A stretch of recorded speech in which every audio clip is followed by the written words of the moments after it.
ఇద్దరికి మాత్రం నా జీవితాంతం రుణపడి ఉంటా. ఇద్దరికే జీవితాంతం రుణపడి ఉంటా.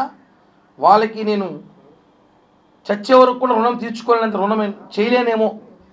వాళ్ళిద్దరిలో ఒకరొచ్చి మా అధినేత పవన్ కళ్యాణ్ గారు. తప్పు చేయలేదు వాడు, పక్కన పెట్టండి, విచారణ వివరణ కోరిన తర్వాత తీసుకుందామని చెప్పి పవన్ కళ్యాణ్ గారు ఆ రోజు, అంటే వాస్తవాలు తెలియాలి, ఒక ఆరోపణ వచ్చినప్పుడు ఆ ఆరోపణలు వాస్తవాలుగా తెలుసుకోవాలని చెప్పి పవన్ కళ్యాణ్ గారు నన్ను నమ్మారు. రెండోది మీరు మీడియా. నేను తప్పు చేశాను లేదు మీకు అందరికీ కూడా తెలుసు. మీరందరూ కూడా 20 సంవత్సరాలుగా చూస్తున్నారు ఈ తిరుపతిలో. మీడియా, పత్రికా విలేకరు ప్రతి ఒక్కరికి కూడా పాదాభివందనాలు తెలియజేస్తున్నా, ఇంక్లూడింగ్ సాక్షితో సహా. ఎందుకంటే సాక్షిలో కూడా వాళ్ళ యాజమాన్య జీతం కోసం వాళ్ళు పనిచేస్తున్నారు పాపం. కానీ వాళ్ళు కూడా నా మిత్రులే. సాక్షిలో ఉన్నారు కూడా నాకు తెలిసిన వ్యక్తులు ఉన్నారు, నా శ్రేయోభిలాషులు. సాక్షి పేపర్లో కింద స్టాఫర్ నుంచి ఇన్ఛార్జీల వరకు నాకు తెలిసిన వాళ్ళు ఉన్నారు. 15 సంవత్సరాలు నాకు అంత మిత్రులే. కాబట్టి వాళ్ళకు కూడా కృతజ్ఞతలు తెలియజేస్తున్నా. అలాగే ప్రతి మీడియా కెమెరామ్యాన్, రిపోర్టర్లు, స్టాఫర్లు, ఇన్ఛార్జీలు, బ్యూరోలు ప్రతి ఒక్కరికి నా పాదాభివందనం. ఎందుకంటే నన్ను నాతో పాటు ఉన్న వాళ్ళు నమ్మలేదు, కానీ మీరు నమ్మారు నన్ను. కిరణ్ తప్పు చేసినా లేదా మళ్ళీ మాట్లాడదాం. కిరణ్ తప్పు ఆరోపణలు మాత్రం వచ్చాయి, అవి వాస్తవాలా కాదా మళ్ళీ మాట్లాడదాం. అతను వాయిస్ వినిపించాలి, అతను ఏం చెప్తున్నాడు వినాలి. ఒక సైడే మాట్లాడకూడదు ఎప్పుడు కూడా, రెండు పక్కలు వినాలని చెప్పి తిరుపతి మీడియా చూపించిందండి. హ్యాట్స్ ఆఫ్, నిజంగా చెప్తున్నాను.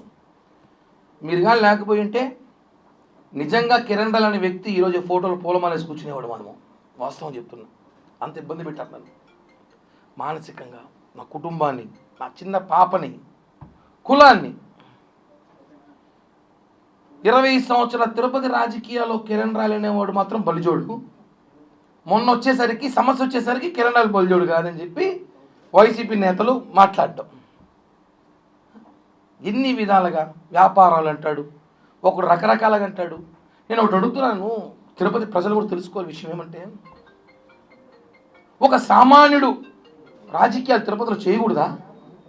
అబ్బా కొడుకులు, మామ అల్లుళ్ళు, బాబా బామర్దులు, అత్త అల్లుళ్ళు రాజకీయాలు చేయాలి.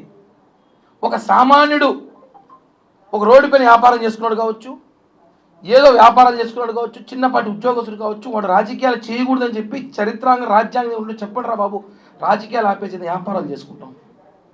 రాజకీయాలు చేయని ఖచ్చితంగా వస్తే మానసికంగా మనిషిని తొక్కుతారా?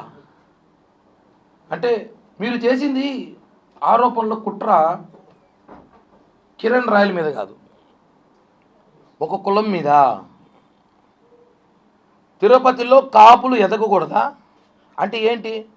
గత ఎన్నికల్లో 63,000తో మేము గెలిపించినామని చెప్పి తిరుపతిలో కాపులు ఎవరైతే లీడింగ్లో ఉన్నారో, పవర్ఫుల్గా ఉన్నారో, ఎవరైతే జనంలో ఉంటారో వాళ్ళని ఒక్కొక్కటిగా తొక్కాలని చెప్పి మీరు చూస్తారండి, రకరకాలుగా ప్రయత్నాలు చేస్తున్నారు.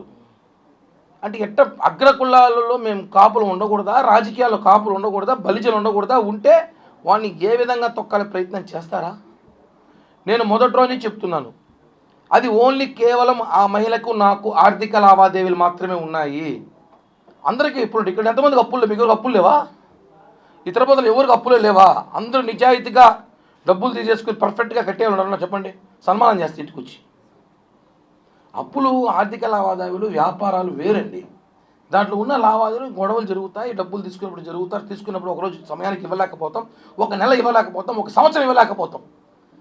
అది ఆర్థిక లావాదేవీలు తీసుకొచ్చి ఆ మహిళని పాపం రాజకీయ నాయకులు వాడుకోవడం కరెక్ట్ కాదని మొదలే చెప్పాను నేను. ఒక అమ్మాయి రాజకీయాలు లాక్కండి, అది ఆర్థిక లావాదేవీలు మేము సెట్ చేసుకుంటాం, మాట్లాడుతున్నారు, సెటిల్ అవుతుంది. అంతేగాని ఆమెను తీసుకొచ్చి నువ్వు ఇలా చెబితే మేము డబ్బులు నీకు ఇస్తాం, నువ్వు ఇలా కిరణ్ రాయల్ పైన మాట్లాడితే నీ ఆర్థిక ఇబ్బందులు తొలగిస్తాం, కిరణ్ రాయల్ మానసికంగా ఏడిపిస్తే నీకు సెటిల్ చేస్తాం, నీ కొడుకు సెటిల్ చేస్తాం అని చెప్పి రాజకీయ ట్రాప్లో ఆమెను ఇరికించాను. గతంలో చెప్పా, ఇప్పుడు చెప్పా, ఇక చెప్పను కూడా, ఎందుకంటే ఆ ఇష్యూ క్లోజ్ అయిపోయింది కాబట్టి. తను ప్రెస్ మీట్ పెట్టి చెప్పడం, కోర్టులో కేసులను వాపస్ తీసేసుకోవడం, ఇవన్నీ కూడా చెప్తాను కదా. అందరూ ఉంటారు, ఇద్దరు చాలామంది రాత్రి నుంచి కడిగిన ముత్యం లాగా వచ్చావు, కడగని ముత్యం నాకు, నేనైతే ముత్యమే, కడిగారు లేదో నాకు తెలీదు, నేనైతే ముత్యమే.